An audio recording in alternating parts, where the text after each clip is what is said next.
The Arctic night lasted for months. The snow did not melt. The sun barely rose above the horizon, and yet entire villages did not die out. How was this possible? In this video, we will examine the Vikings' real winter survival system, from the architecture of longhouses to collective sleeping and heat distribution. You will learn why their homes hardly cooled down, how the wind became an ally rather than an enemy, and why the absence of glass windows saved lives. How did people manage to survive where even mercury froze without central heating or modern technology? The Arctic winter was not just a season, but a deadly ordeal that lasted endless months in complete darkness. The frost penetrated any clothing, and the icy wind could tear a tent to shreds in minutes.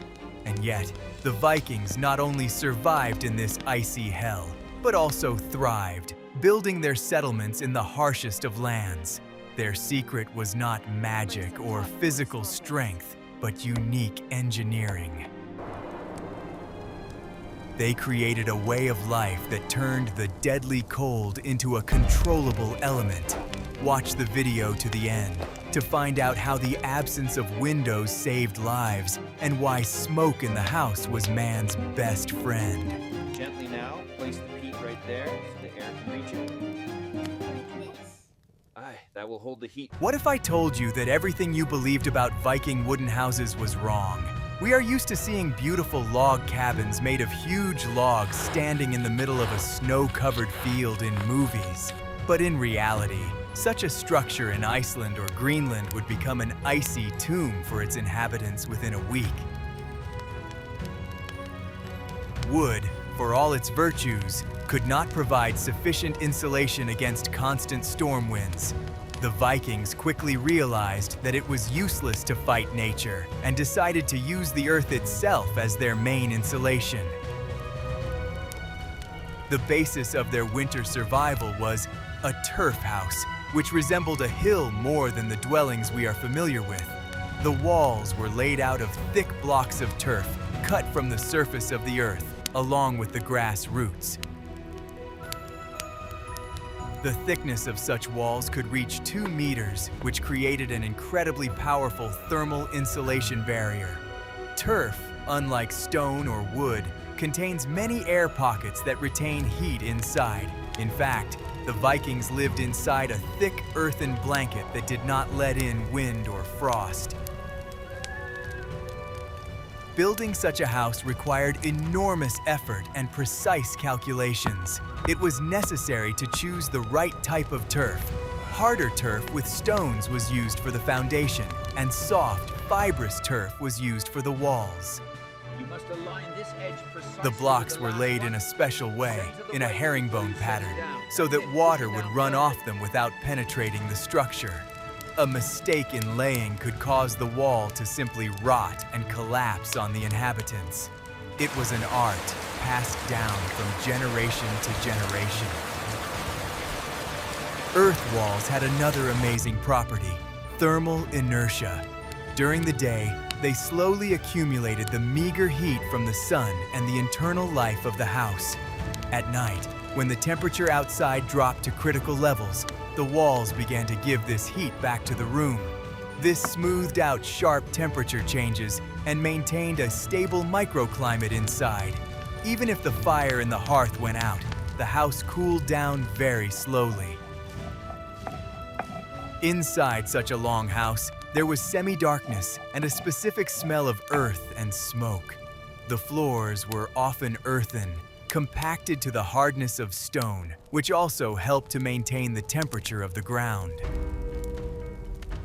Unlike the freezing air outside, the ground under the house was always above freezing. This passive geothermal heat was a free and reliable source of heating. The Vikings literally grew into the landscape, becoming part of it. Interestingly, this architecture made the settlement virtually invisible from a distance. The houses blended in with the terrain, covered with snow in winter and overgrown with fresh grass in summer.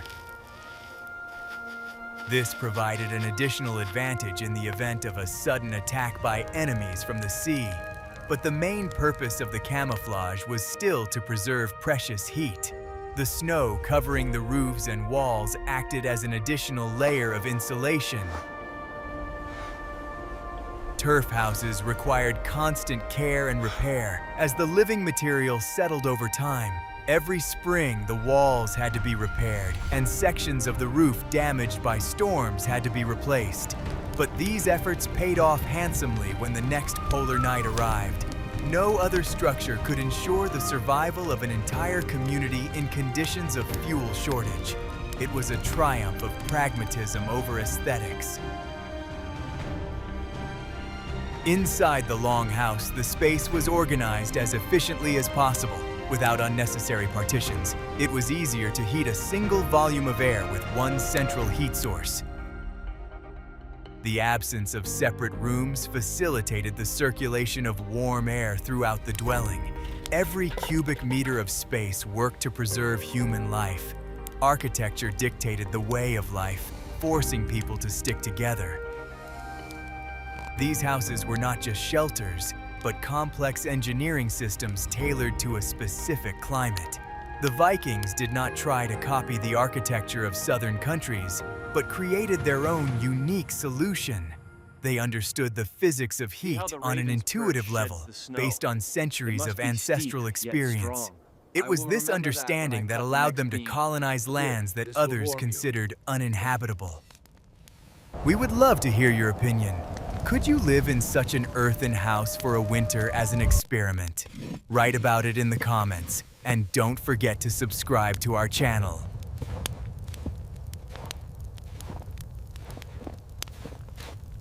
Are you ready to learn the truth about how Vikings breathed in houses without chimneys? At the center of each longhouse was a long, open hearth, which was the heart and soul of the dwelling. It was not just a fire, but a complex system for heating, lighting, and cooking. The fire burned in special recesses lined with stones that accumulated heat. These stones continued to radiate heat long after the flames had died down. The main mystery for modern people is the absence of a chimney as we understand it. The smoke rose and accumulated under the high roof, forming a dense, warm cloud. This cloud of smoke acted as an airtight cover, preventing heat from escaping through the vents. The Vikings lived in the lower layer of clean air, while a hot, smoky layer hung over their heads. This took some getting used to, but it was critical for survival. Engineers of the time calculated the height of the roof and the angle of the slope so that the smoke would not descend too low. Special openings were made in the roof that could be opened and closed with duang poles. By adjusting these openings, the inhabitants controlled the draft and the level of smoke. It was a delicate adjustment, depending on the direction and strength of the wind outside. An experienced host could determine which damper to open by the sound of the wind. The hearth never went out completely. It was kept going around the clock for months on end. At night, the coals were covered with ash so that they would smolder until morning, preserving the heat of the stones. In the morning, it was enough to fan the coals and throw in a little fuel to revive the fire. Losing the fire in winter was considered not just negligence, but a crime against the family. The cold penetrated the house instantly as soon as the hearth stopped working. All domestic life revolved around the hearth, from cooking to handicrafts. Women cooked soups in cauldrons suspended on chains above the fire, while men repaired their tools. The heat from the fire was distributed evenly throughout the long room. The closer to the center, the warmer it was, so sleeping places were located along the walls. This created a natural temperature gradient. Fuel in treeless Iceland or Greenland was worth its weight in gold. The Vikings could not afford to burn huge logs as they did in Scandinavia. They used peat, driftwood washed up by the sea, and even dried animal dung. The ability to maintain heat with minimal fuel consumption was a vital skill. Combustion efficiency was maximized. The hearthstones were also used to boil water when the metal kettles were busy. The hot stones were thrown into wooden barrels of water or soup. This ancient method allowed food to be cooked without direct contact between the pot and the fire. The stones quickly transferred their heat to the liquid, bringing it to a boil in minutes. This also humidified the air in the room. The light from the hearth was the only source of illumination during the long polar night. It created bizarre shadows on the walls, and it was in this light that legends and sagas were born. Fire was the sacred center around which the community gathered. It provided not only physical warmth, but also a sense of security from the darkness outside. The smoke, although unpleasant, served another important function: preservation. Food hung from the ceiling was smoked, allowing it to be stored for months. The smoke also repelled insects and parasites that could infest the thatched roof. Thus, the disadvantages of the system were turned into advantages. The hearth was a complex engineering solution, not just a fire pit on the floor. It required constant attention, care, and respect from all residents. Without this fiery heart, icy death would come to the house in a matter of hours. And how did they protect their homes from storm winds capable of blowing the roof off? Guess how long it took to create the perfect house shape? The Vikings didn't know the word aerodynamics, but they understood perfectly well how wind interacts with objects. Rectangular buildings with right angles did not withstand the powerful Arctic winds well. The wind hit the flat wall, creating areas of turbulence and blowing heat out of the smallest cracks. Therefore, Viking-era architects came up with a unique shape resembling an upside-down boat. The walls of longhouses were often made slightly curved outward, creating an oval outline. This shape allowed the wind to flow smoothly around the building without encountering stiff resistance. Air currents slid along the walls without creating high-pressure zones that could destroy the masonry. It was the same principle used in the construction of their famous ships. The house was a ship sailing through a storm. The roof also had a streamlined shape with low slopes that almost touched the ground. This prevented the wind from catching the edge of the roof and tearing it off. The smaller the area of vertical surfaces, the less heat loss and wind load. The house seemed to press itself against the ground, trying to become one with it. This was humility before the forces of nature, which guaranteed survival. The orientation of the house on the terrain was never random. Builders carefully studied the windrows of a particular valley before starting work. The house was always placed with its end facing the prevailing winds to minimize the impact area. Entrance doors were located on the leeward side or had protective vestibules. This prevented cooling when entering and exiting. The roof structure itself was a masterpiece of engineering. It was supported by 2 rows of internal posts rather than external walls. This took the load off the walls and allowed them to be made of turf, which does not bear weight well. The rafter system was flexible and strong, capable of withstanding meters of snow. All joints were made without nails, using wooden pegs, which gave the structure mobility. The curved walls also retained heat better inside the room. The absence of dead corners contributed to better circulation of warm air from the hearth. The heat did not stagnate in the corners, but evenly washed over the entire space. This was an early form of energy-efficient design. Each curve had its own practical purpose. The outer surface of the house was often reinforced with stones at the base. This protected the low walls from erosion by meltwater and damage from snow. The stone skirt also acted as an additional cold accumulator, preventing the house from overheating in summer. In winter, it served as a windbreak.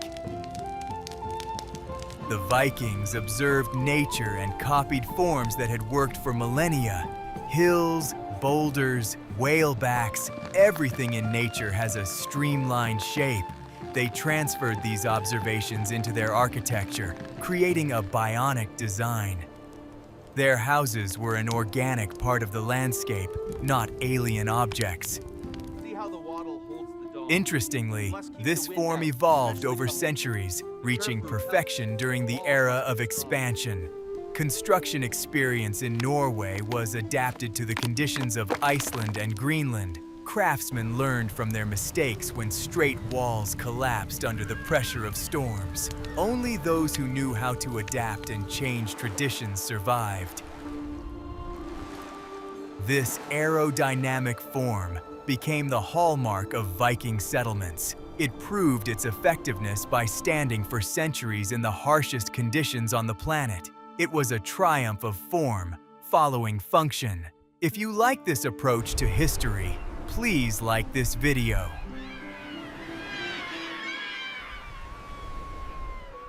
Want to know a secret that will change your perception of doors?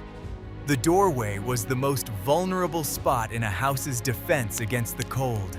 The huge gates we see in fantasy movies would in reality have led to the death of the entire family. The Vikings made their entrances low and narrow to minimize heat loss. People often had to bend down to enter. The doors were made of thick planks fastened with iron or wooden strips. They did not just close, but pressed tightly against the door frame, which was often covered with felt or skins. Gaps were an unacceptable luxury through which life escaped. The locking mechanism also pressed the door tighter. Look closely at the craftsmanship here. This dragon head protects the hall from the spirits that wander in the cold. But the main trick was the vestibule, or porch, which separated the living space from the street. It was a small, intermediate room where tools and firewood were stored. The vestibule functioned as an airlock. A person first entered it, closed the outer door, and only then opened the inner door. Cold air was trapped in this buffer zone, preventing it from entering the living area. Often the entrance was located below the floor level of the house. Cold air, being heavy, remained at the bottom, in the pit at the entrance, without rising into the living area. Warm air, on the contrary, accumulated at the top and could not escape outside. This simple physical principle created an invisible barrier to the cold. The thresholds in Viking houses were very high. This was done not only to protect against drafts across the floor. The high threshold trapped a layer of warm air inside and prevented wind-blown snow from entering. It was inconvenient to step over, but it kept the heat in. The entrance area was often covered with heavy skins or woolen blankets. This was another layer of insulation that worked even when the door was open. The fabric dampened gusts of wind and created an additional air layer. The Vikings used the principle of layering not only in clothing. The location of the entrances was also strategically thought out. A house could have several exits, but in winter, only one, the most protected, was used. The rest were tightly sealed with insulation and turf until spring. This minimized the number of holes in the building's thermal envelope. Sometimes the entrance was made through a long corridor curved in the shape of the letter G. The wind could not overcome this bend and lost its force, breaking against the walls of the corridor. Such a tunnel entrance was more difficult to build, but much more effective than a straight one. It was protection not only from the cold, but also from enemies. In winter, the entrance was often covered with snow, turning it into a real snow tunnel. The Vikings did not rush to dig it out completely, leaving only a narrow passage. The snow served as an excellent additional insulation for the entrance area. Nature itself helped to complete the protection of the house. Every time a Viking opened the door, he knew that he was letting out precious heat. Therefore, they tried to enter and exit quickly and only when necessary. This culture of behavior was part of the energy conservation system. But how did they keep warm while sleeping when the fire went out? In the harsh Viking era, textiles were not just clothing, but a real and complex technology for survival. The production of high-quality woolen fabric took women much more time than the construction of warships or the forging of weapons by men. The wool of northern short-tailed sheep had unique properties that had been selected by nature itself over centuries. It consisted of two completely different types of fibers working in tandem. The long, stiff outer coat repelled water and snow, acting like a raincoat. The soft, fluffy undercoat perfectly retained warm air close to the body. Women spent endless hours spinning yarn and weaving on vertical looms. They created dense fabrics, meter by meter, in dark winter homes. The main secret was that the wool was never washed completely before spinning. Lanolin, a natural animal fat that coats the fibers, was deliberately left in the wool. Lanolin made the clothing virtually waterproof and provided excellent wind protection. Water rolled off such a sweater without penetrating deep into the fibers. Such clothing kept a person warm even when wet, which was critically important in the damp climate of Scandinavia. The smell of wet wool and fat was a constant companion of the Vikings, but it meant warmth. Viking clothing was always a complex, multi-layered construction. The bottom layer of soft linen wick away excess moisture from the body so that the wearer did not sweat or freeze. The middle woolen layer, a tunic or dress, retained the body's core heat, and the top heavy cloak made of very dense felted wool or fur protected against the piercing wind. Warm air pockets formed between these layers, which worked like a modern thermos. The body heated the air, and the clothing prevented it from escaping. This principle of layering is still used in modern professional hiking gear. The Vikings discovered it 1,000 years before mountaineers. Particular attention was paid to the extremities, that is, the hands and feet. The Vikings used an ancient technique similar to knitting with a single bone or wooden needle. It allowed them to create very thick, dense socks and mittens that were almost completely windproof. This weaving was much denser and stronger than ordinary knitting. Its main advantage was that it did not unravel when the thread broke. If a Viking tore a sock, the hole did not get bigger and could be easily repaired. Instead of insoles, shoes were tightly stuffed with dry grass, which served as a replaceable insulator. The grass absorbed excess moisture and kept the feet dry all day long.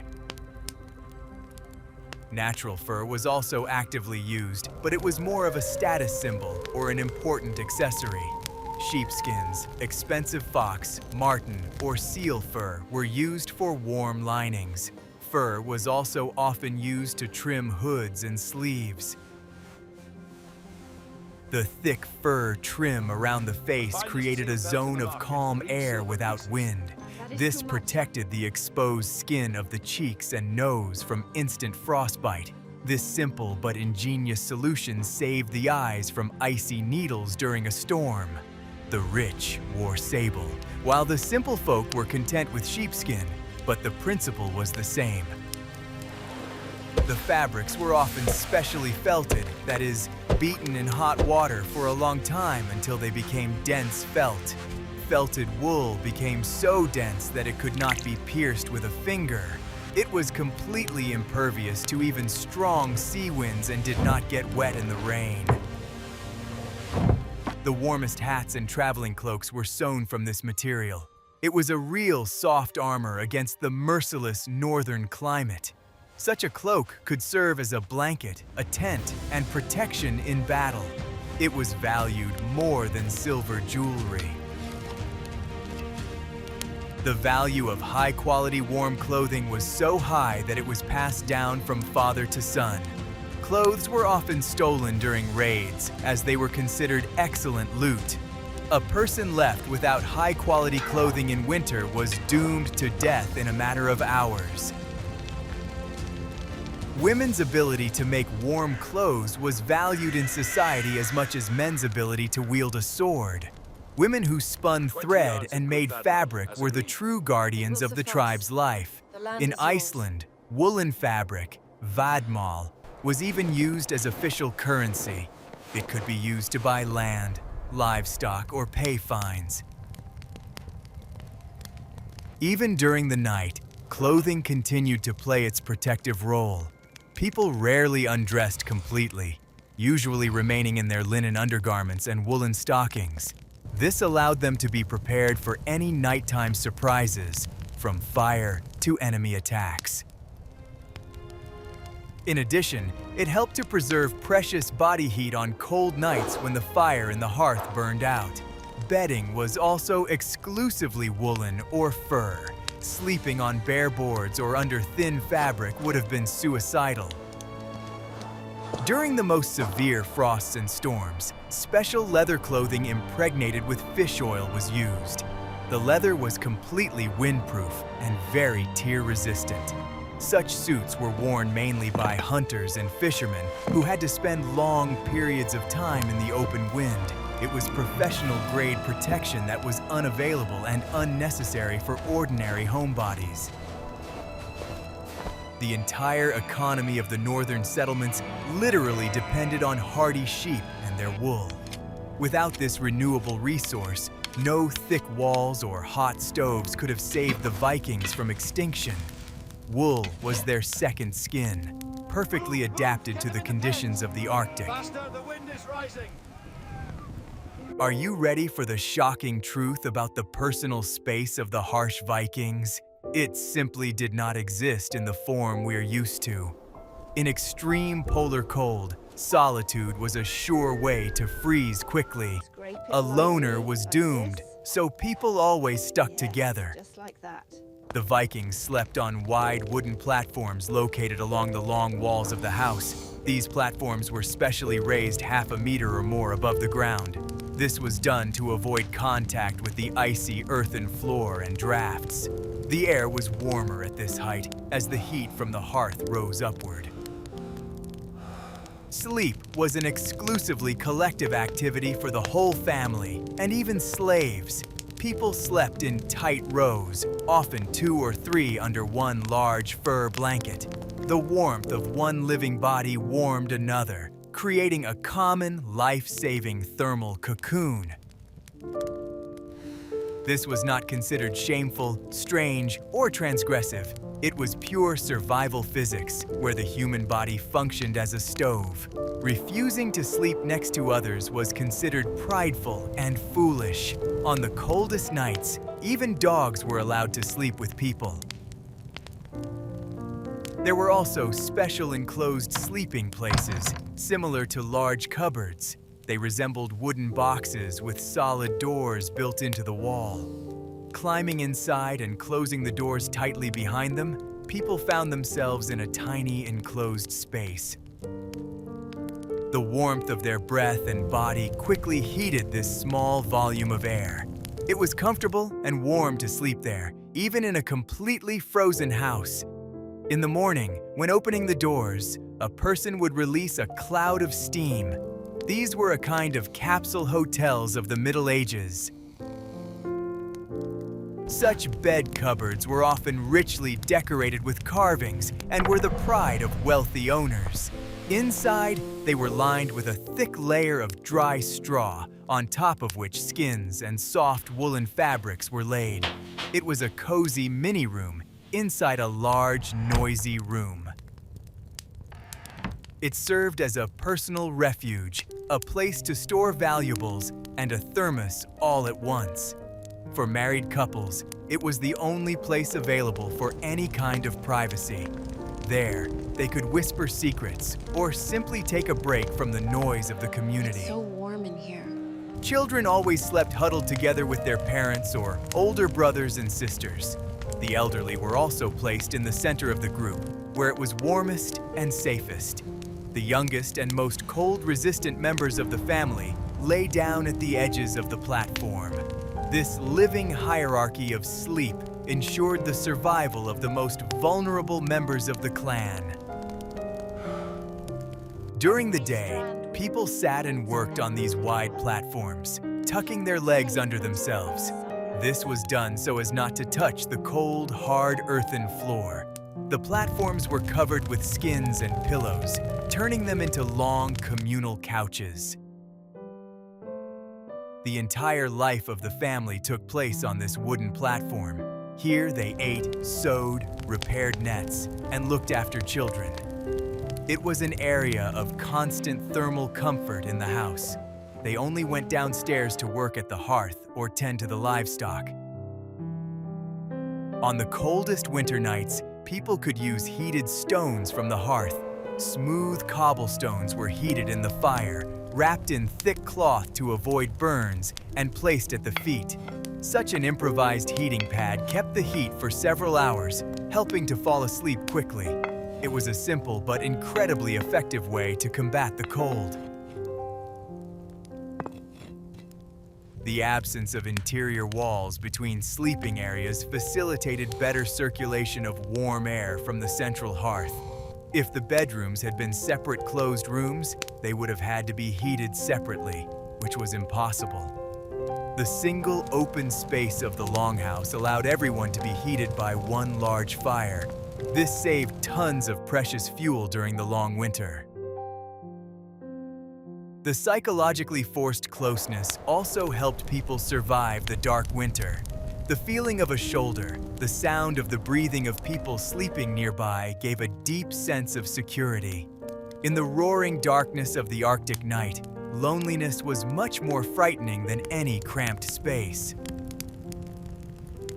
People warmed each other not only with their bodies, but also with their very presence.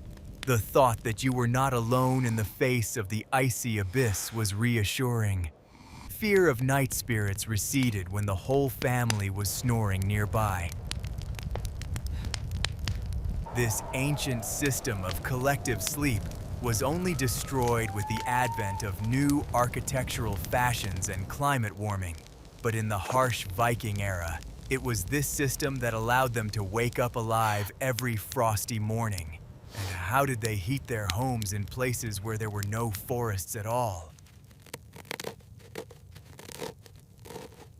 In harsh Iceland and Greenland, timber was incredibly rare and valued exclusively as a building material, not as firewood.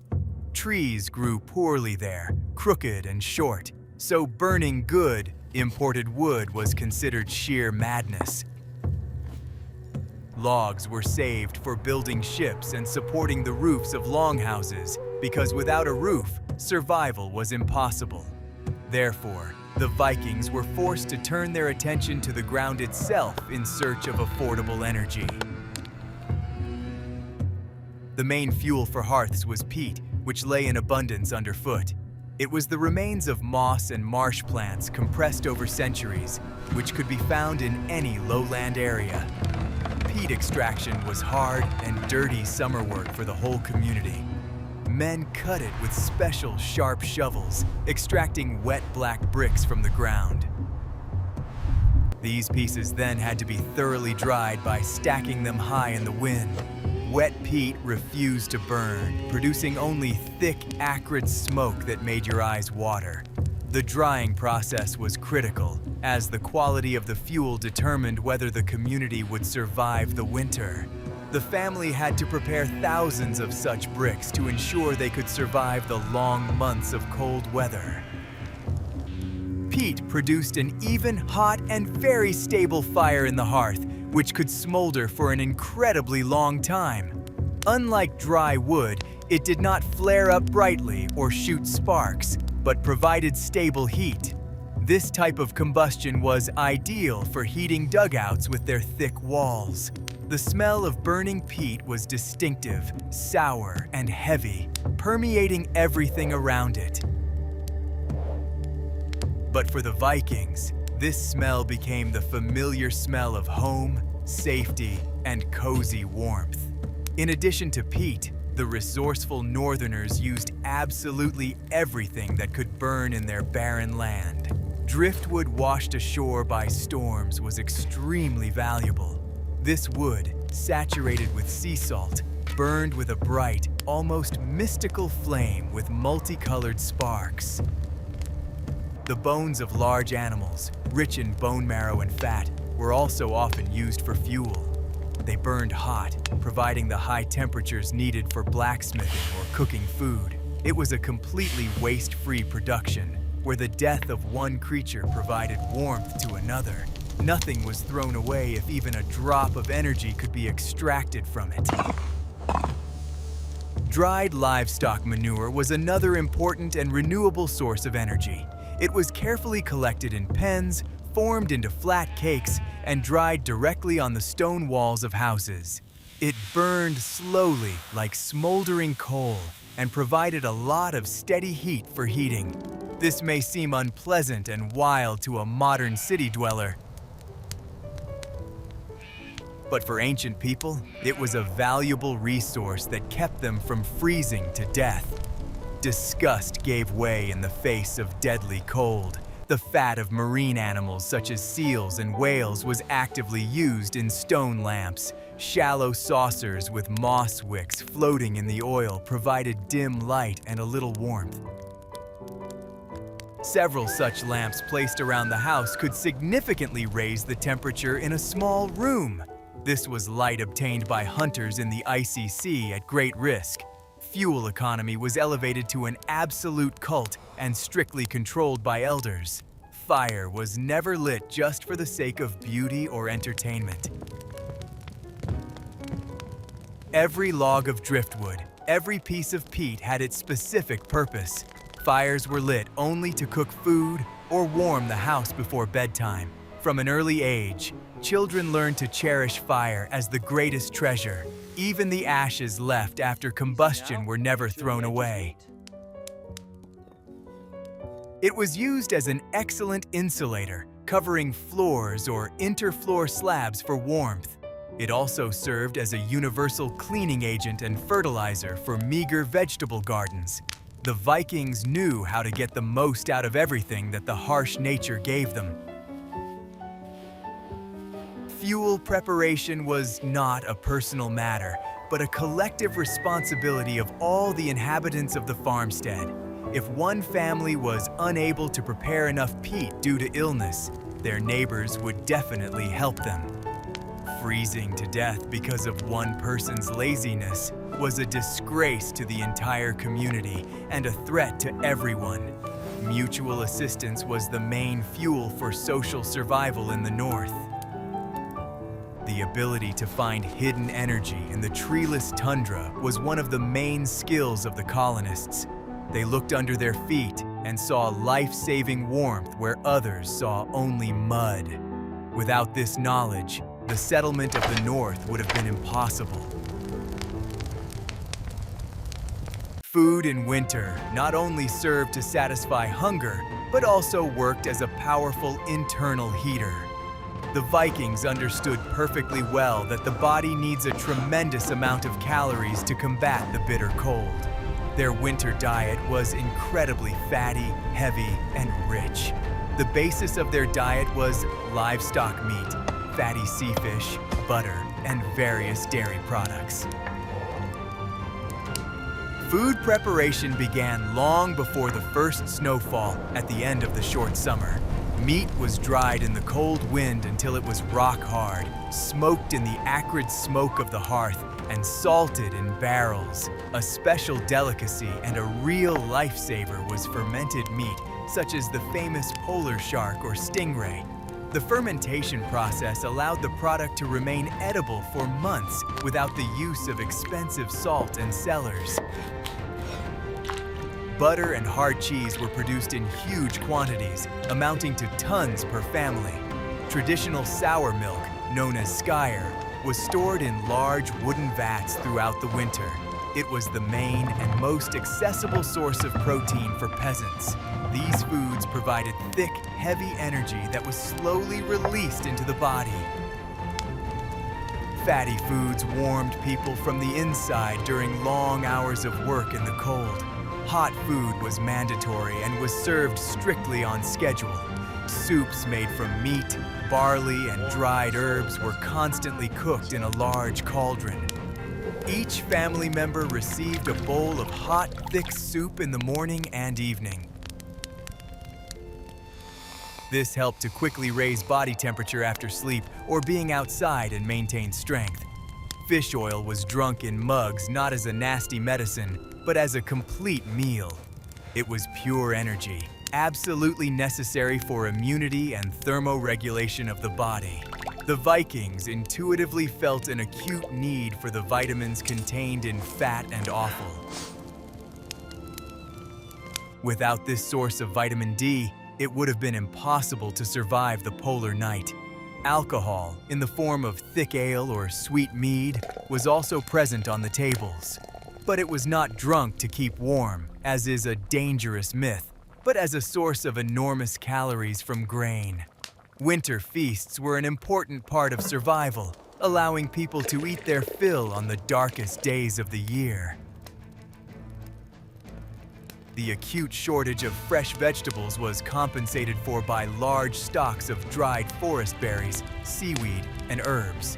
They were added by the handful to any meal to avoid the dreaded scurvy and tooth loss. Healthy teeth and gums were critically important, as chewing tough dried meat was not easy. A toothless person was doomed to starve to death, as they could not chew rough food. The metabolism of northern peoples had adapted to this extreme diet over centuries. Their livers learned to digest large amounts of fat without harm to their health. This was a unique biological adaptation to the cold climate, developed over many generations. The body learned to work like a stove, burning fat for heat. Hunger was much worse than any cold or wind. When food ran out, the body simply stopped producing internal heat and people froze even in a heated house. Therefore, the pantry with supplies was the most guarded and sacred place in the home. The key to it was always kept by the lady of the house. The winter diet was boring and monotonous, but incredibly nutritious. It was fuel for the human biological furnace, which had to be stoked daily. The Vikings ate to live today and lived to be able to eat next winter.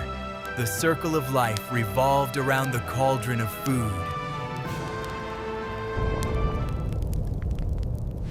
The Arctic winter is not only bitterly cold, penetrating to the bone, but also endlessly dark. It weighs heavily on the human psyche, robbing people of their will to live. Severe depression and so-called cabin fever could destroy a community from within much faster than the most severe frost. Internal strife and madness were terrible enemies in a confined space. Therefore, the Vikings fought this condition with strict discipline and creativity. The day of each member of the community was strictly scheduled by the hour, despite the complete absence of the sun in the sky. Morning chores included caring for the longhouse, repairing broken tools, and tending to livestock.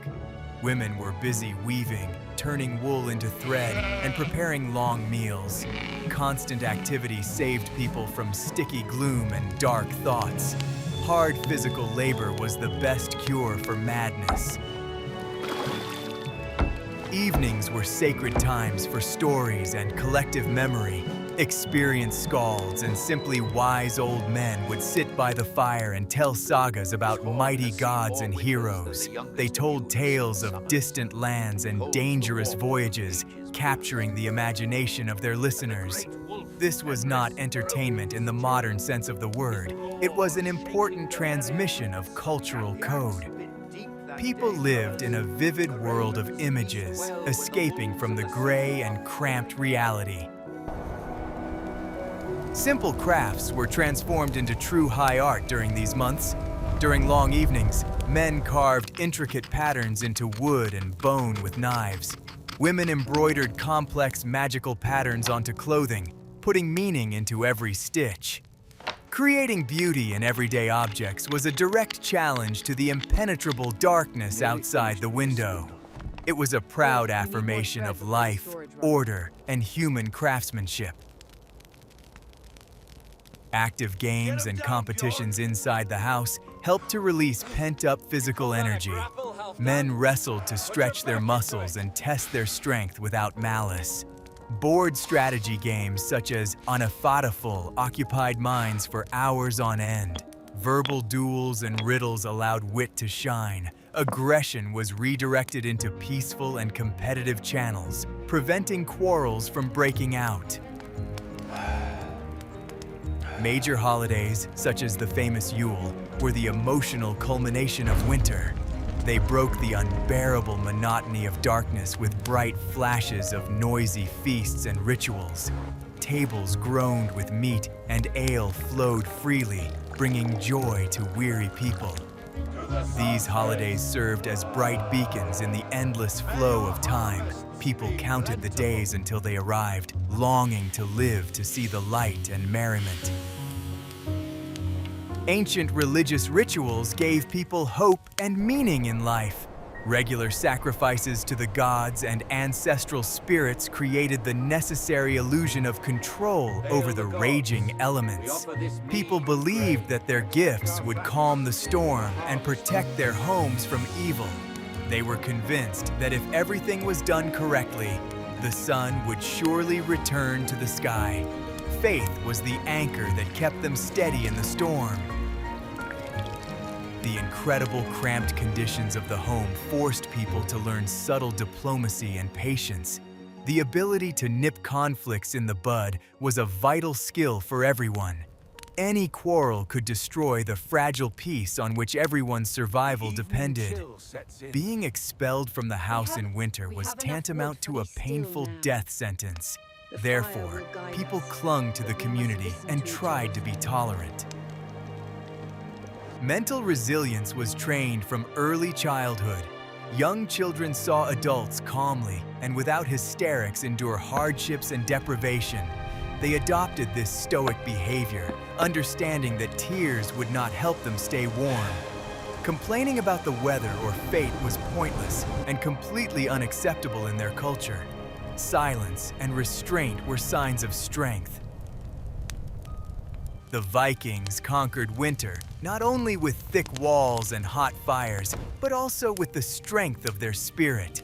They managed to create their own light within the community when absolute darkness reigned outside. It was a victory of will over the indifference of nature. It sounds paradoxical, but snow, that symbol of winter, was one of the main defenders of people from the cold.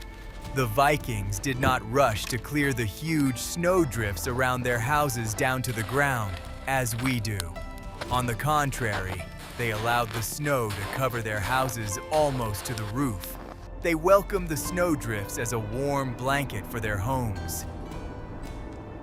Snow consists of millions of ice crystals and air trapped between them.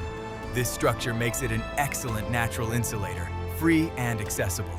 A half-meter layer of snow works as effectively as a layer of modern mineral wool. A house tightly covered with snow stopped losing precious heat through its stone and turf walls. The cold simply could not reach the living warmth inside. The wind, which was usually the traveler's main enemy, worked here as a builder. The aerodynamic elongated shape of the longhouse helped the snowdrift to form smoothly. The wind flowed around the dwelling, applying layers of insulation exactly where they were needed. It was an amazing self-regulating protection system created by nature. The main thing was to be vigilant and ensure that the snowcap did not block the smoke vent on the roof. It was regularly cleaned with long wooden poles from the inside or outside. As long as gray smoke rose freely into the sky, life in the house continued.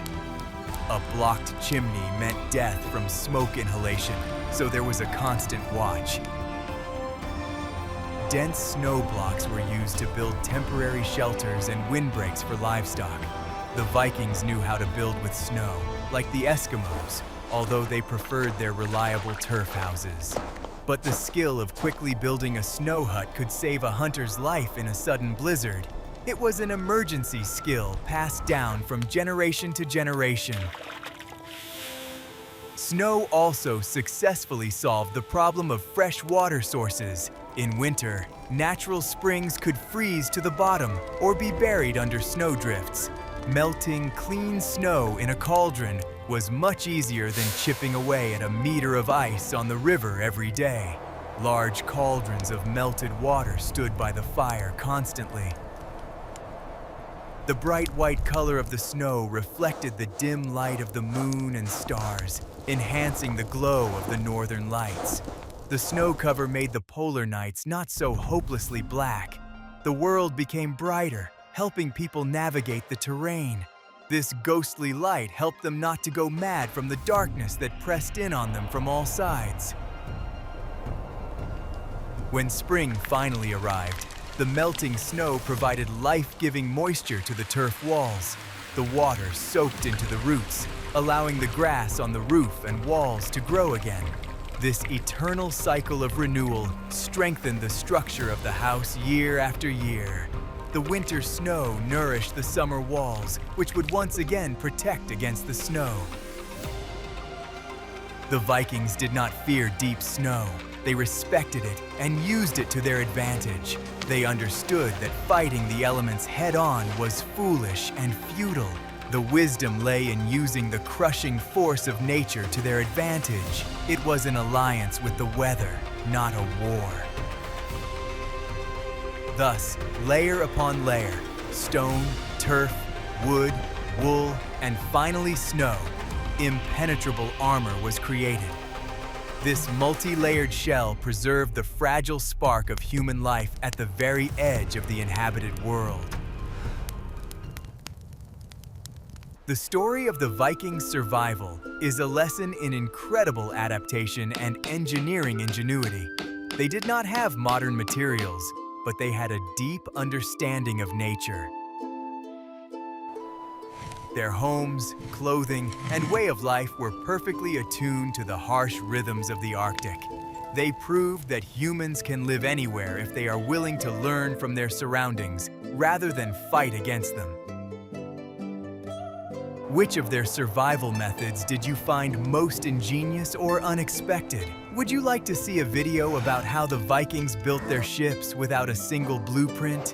Write your ideas in the comments and don't forget to subscribe to the channel so you don't miss out on new journeys into the past. Holding up well against the wind.